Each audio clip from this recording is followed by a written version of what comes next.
Welcome to Edinburgh. On today's Great Escape, castles, cobblestones, ghost stories, and a city that feels like a movie set. Some places you visit once. Edinburgh isn't one of them. I've returned 4 times in 12 years. But why? The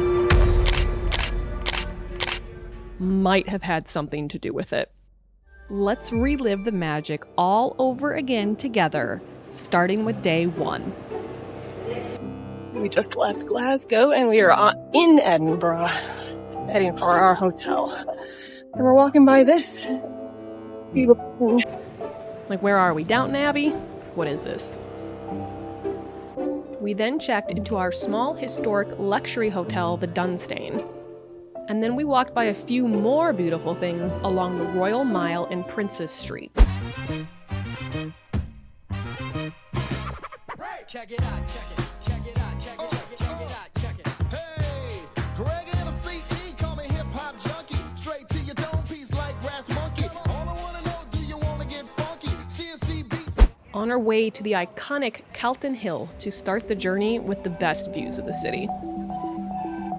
It was my idea. Now we get to climb all these big steps. Probably a good idea after the food and ice cream. Oh! You can see how uneven the steps are from down here. Look at that. We are at Calton Hill, and this is the National Monument of Scotland, and that is Nelson's Tower Monument, and we have really good views of the city from up here. I don't know, what do you think? Is that a good view? It's beautiful. A gorgeous city.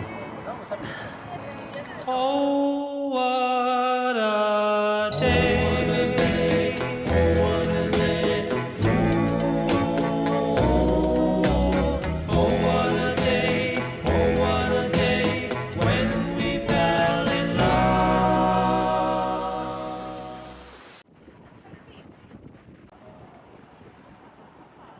It's a little windy. We climbed for the views, then descended for the brews, with a pint at the Deacon's house tucked away in Brodie's Close. From there, we kept on up the mile toward the castle to dine at the Witchery, which was not at all inexpensive, but very much worth the aesthetics.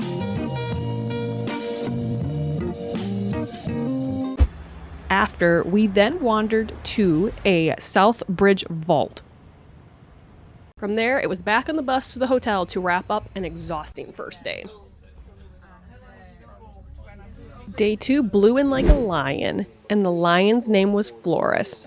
Bit of a washout because there was a storm Floris, and there was like 90-mile-an-hour winds, whatever. It was pretty bad. And then bursts of storms and rain that came, so that threw off our plans a little bit. But we did Mary King's Close, which was really cool.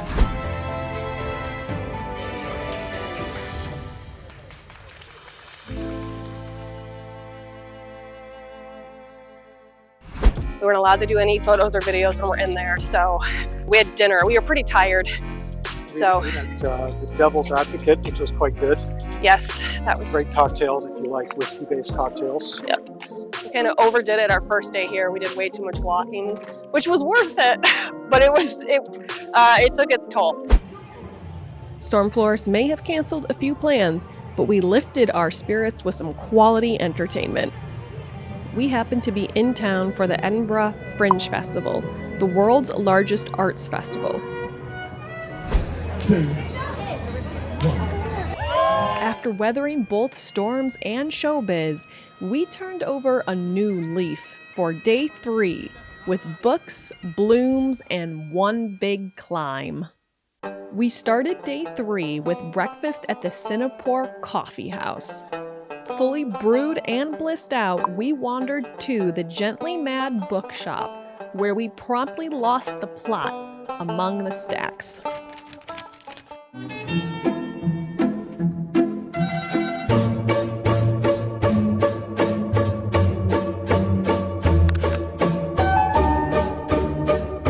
Once we'd read between the lines, it was time to walk between the pines at the Edinburgh Botanical Gardens. We are in the Botanical Gardens right now.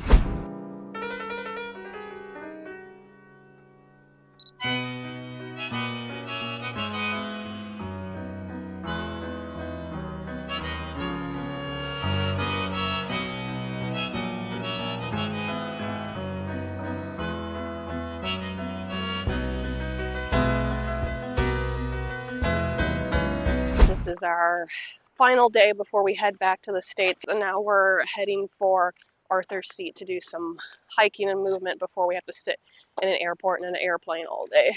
A few moments later. Welcome to Arthur's Seat. We're heading from there. Arthur's Seat is this massive extinct volcano right in the middle of Edinburgh.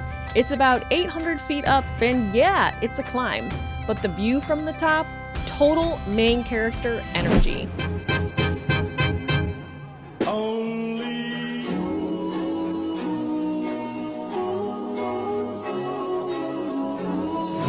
We have a full separate video on that adventure, so check it out if you want more. We wrapped up our final stop with a well-earned pint at a local pub before getting dinner and calling it an early night. It's our last evening in Scotland and Edinburgh. I'll be sad to leave it behind because there was definitely things that we didn't get to see, but I'm also excited to be heading back home to a life of routine and snuggle my cats, but it's been awesome. And just like that, we were heading back across the pond, jet-lagged and already missing the cobblestones. All right, this is it. Say goodbye. Bye, Scotland. Thanks for traveling along with us. Until our next great escape, stay wild, everyone.